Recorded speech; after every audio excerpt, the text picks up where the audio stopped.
What's up, guys? Shay Stevens here, PDGA number 77522. It's the weekend before Christmas, and I'm playing some yellows at Sedgley. Let's get to it.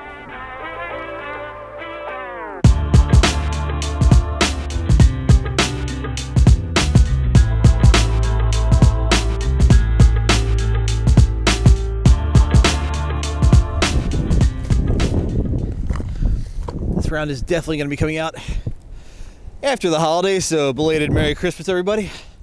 Actually, I have a family gathering for my mom's side after this, but just trying to get around it while I can. So hole one from the yellows, 289, and the big trap of this Tito basket is just this cross branch coming here.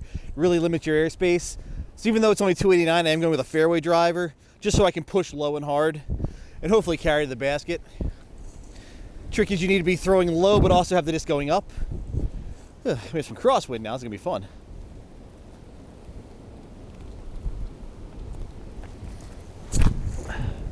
A little early release for my first throw out the car.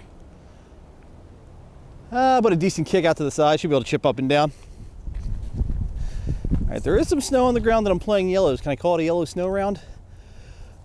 Say, don't want to do anything crazy on this one, just want to put the range nice and close. Given the, it's like 20 degrees with the wind chill, and this wind is definitely going to make things spicy, so my goal is just trying to shoot clean golf, no bogeys. Uh-oh, drop. Okay, I should have that. All right, so got a little bit of a wind lift there, but I should have this. Well, there's my first putt of the day. Yep. Starting off on a nice simple par. And hole two, 468 feet.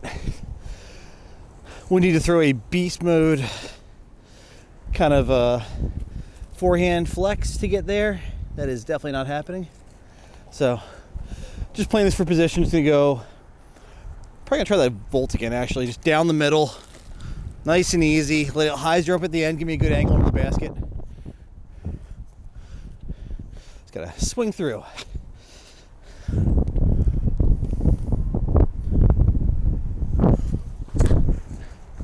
Yep. Oh, the crosswind's got me. Oh, hits the pole. And I'm up there. Let's kick the sticks. Series only OB for like Philly Open, and basically when they want to toughen the course up. But I do have a tough angle here, so I gotta go under this branch, but still keep this going up to turn over to the right. So I'm gonna go with the spin.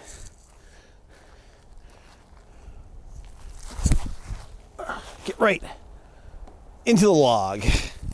Ugh. Looks like my dreams of clean will die on the second hole. Granted, this is a very hard par three. Everything essentially is par three, regardless of distance and shot shape. Let's see if I can go with an anode, float it up there. Hook. Respectable run. Don't remember if I played here on camera since it happened, but yeah, this basket got walloped by a falling tree, and the club did a really good job cleaning this green up and repairing the damage. Taking a 4, which I've done before and will likely do again. Yeah, we got another interesting angle here, guys. Sorry. Hole 3. It's only 211 feet from the yellows by U-disc, but you're throwing around this bend, so you need like a very forward pushing hyzer, and I think you also need ground play to get there because the ceiling's kind of cut off. So I'm going to go with my reactor on hard hyzer, like 45 degrees, pushing at that tree with a lot of trunks, and hopefully breaking in front of it, catching a skip, and maybe giving me a putt. High, but I cut the corner. Ooh, skipped. Might have a putt back up the hill, threw it a little inside. All right, so I have to get more comfortable throwing that shot with power. I always feel like it's such a short shot. I take off it a little bit, and I get the shot shape I want. I just saw it off early. In this case, got a bit of a roll downhill, but I do like being on the downside of the basket versus being up there, because it is scary to run from up there. So let's give this a good range. Going for like 10 feet past the basket if I miss. Yep. Okay.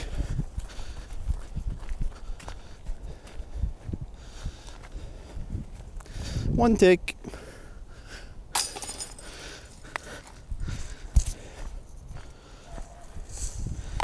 Hole 4 from the yellows. Says it's only 253. Even going downhill, I feel like it's longer. So with this wind, I feel like the trouble is sawing off early and trapping yourself left. So I'm gonna go with a standstill controlled mid-range. Going with my uplink on a baby hyzer. Hopefully flip it to flat, run down the right side, and then hyzer at the very end.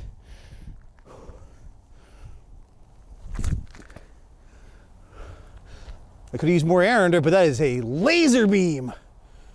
Oh, and I got a good kick up too. That's a putt, kids. So, pretty sure I came in just over the log retaining wall and got an anti-skip left. And you can see me there, like 15 short of the basket. Should be a birdie. Hopefully just a formality.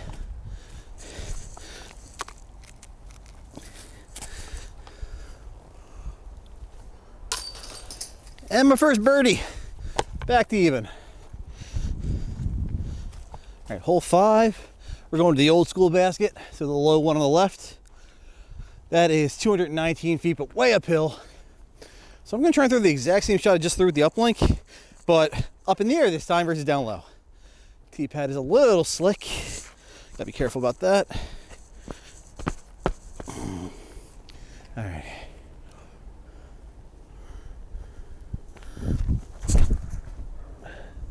I really like it. It might be a little short. I laid off it because I was afraid of the footing, but I think we're good. I way misjudged this one, guys. I got to send it next time. Might even need to go fairway driver.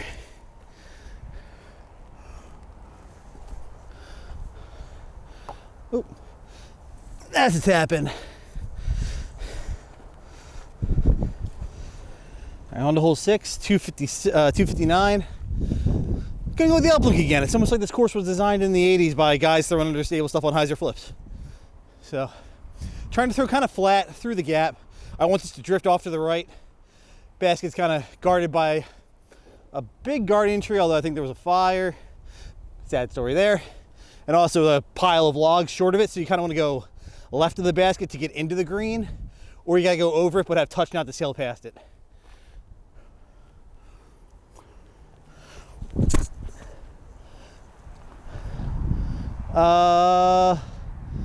Got over on it a little too much, but I might have gotten sneaky on the right side. Looks like I just caught up here on the right side, almost snuck through.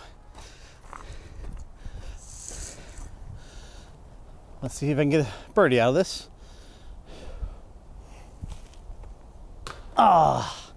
Front rim banger, set next to the basket. I would have loved to get the birdie there, but footing was a bit goofy, so it's okay. Pars can't hurt you. On to hole 7, 305. I usually love to rip a fission reactor at this, but there's a bit of headwind. So I'm gonna step up to a volt, go with my more stable one so the wind can play with it a bit. If I get to the log, I'm happy. Anything else is bonus. Again, this is a bonus birdie. It's a full rip with the reactor in good conditions. So I gotta be a little finessey with the volt. See if I can make it happen.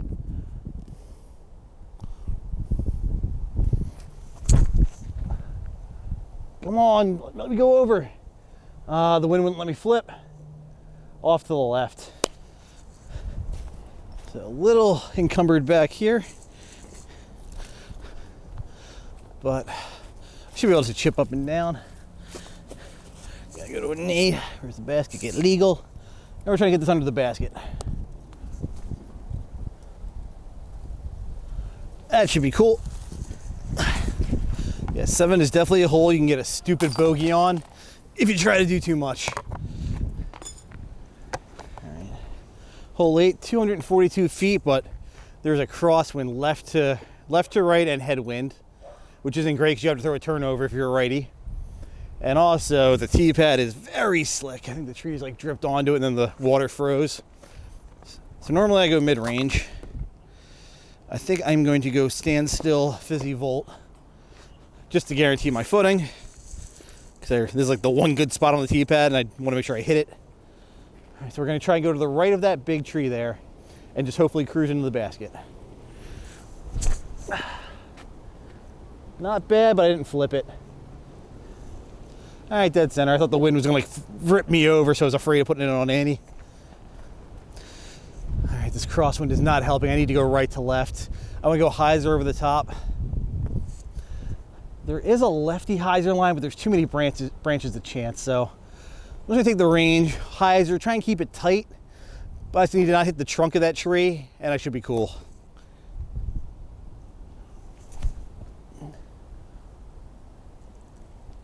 All right, I'm backside long, but it should work. I was hoping the range would brick on that hyzer, but it carried. It was a tricky angle I was trying to throw to. So we got this long look to save.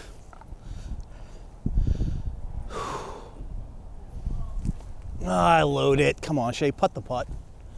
Hey. Another bogey.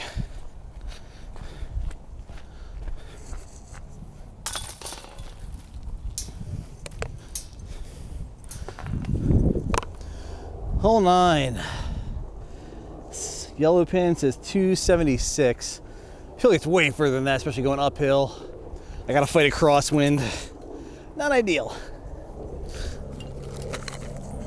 So I want my Stable Fission Photon on hyzer. Hit that right gap, hopefully drift along the log. Give myself a look.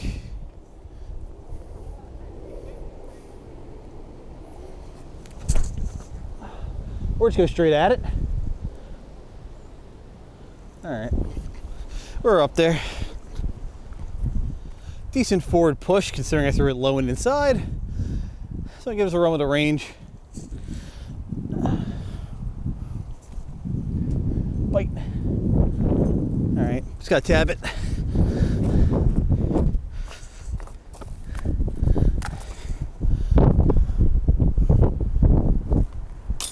All right.